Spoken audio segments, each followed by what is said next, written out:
right, so quick introduction. So I wanted to do this for policyholders that have not done this, or maybe they haven't had a bad experience, or they didn't even know they could do it, right? So I want to take a couple minutes, have you talk about your experience. I know that again, you're the caretaker and I guess the power of attorney for the actual policyholder. So I'll let you go ahead, introduce yourself and speak on it a little bit. My name's Lee Daniel, and I reside here in Florida, close to the beach. But basically, whenever my father passed away, I stepped in and started helping take care of my uncle, who has a mental handicap due to medical malpractice. So he had annuities in his name and such. So my father had been working through another company to try and utilize some of those benefits that he had, and I just wasn't comfortable with the way they worked. I did my research. I found Jared and his company, and everything with them was wildly. It was very good customer service. They were available at any beck and call for any questions I had. Weekends, it didn't matter, and it was just an overall good experience working with them. And I know that in the beginning it was probably a little bit difficult because it's obviously a big decision, and I'm sure you want to look out for his best interest, obviously. So in the beginning, was it tough for you to give your trust over? Did it take some time? Because that's normal. That's why I'm asking. I'll be honest, not to say anything bad or anything, but not having heard of you guys particularly because there are so many big companies out there.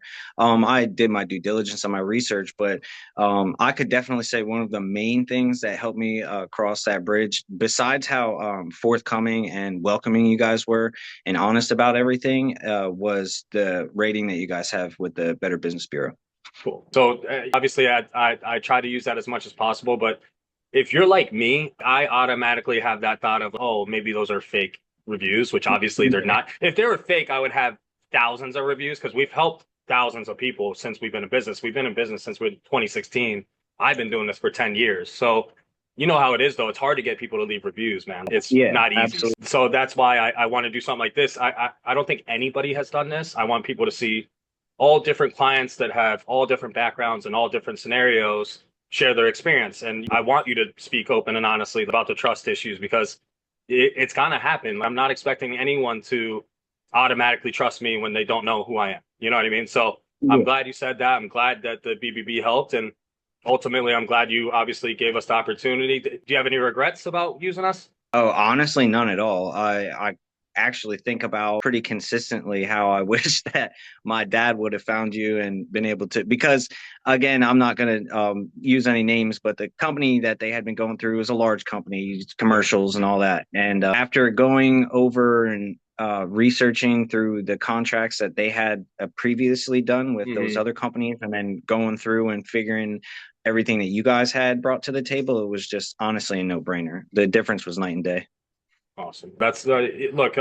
It's one of those things where since we are smaller, we have so much more, I guess you could say, focus on every single client because we're not looking at them just as numbers. If you're a bigger company, most times they have order takers. They have no clue what they're talking about in reality. They're just listening to their manager tell them what to say, what to offer. It's just it makes sense that it's different. I'm glad you said that, though. It's awesome to hear. So again, I'm not going to take up too much of your time. I know that it's a little bit different. It's a unique situation because it's not your actual policy, but you were the one that was calling the shots because you're the power of attorney. So Yeah, it's only right that yeah. you speak on it. So I'm glad everything worked out. Obviously, it was nice to get to see you. Actually, we only just talked on the phone. We We really, only ever spoke I on the know phone. it's funny to do this. I started Yeah. doing the Zooms way more in the last year or so because I feel like it's just better. It's easier for you to gain a connection. It's nice to see, put a face to the name, obviously.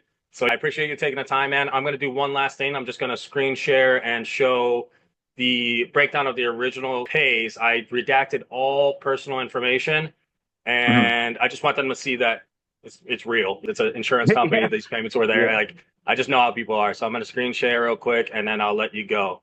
All right. I No problem. appreciate you taking Yeah. the time, man. So let me move this over. All right, you can see it, right?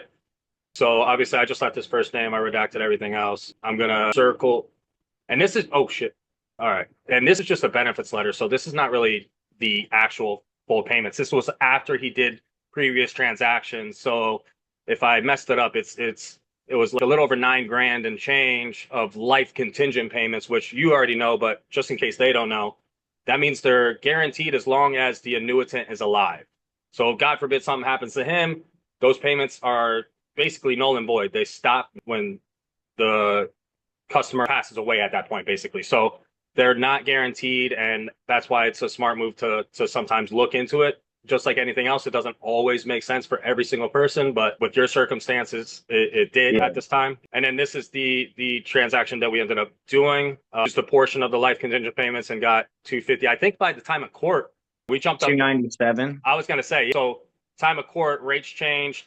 It's a long process. So this happens very often. So you end up getting just under 300 grand, right? Yep.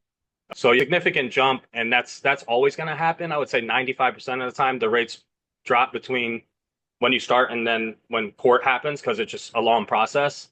But yeah, that's it. That's all I'm going to do. I think that's plenty. So I appreciate you taking the time, man, and I appreciate the honesty. I'm glad Yeah, you brought absolutely. up the trust issues, because everybody's going to have it, and that's what I want them to see. You know, it is Yeah, a real process, and we do stick to our word. You know what I'm saying? So absolutely. I And really appreciate your time. I'll let you go, and thank you again. no problem. Thank you for all your I'll guys' talk help. to you soon. If you need me, I'm All here. right. All All right, right. Lee. Thanks. Thank you. Bye.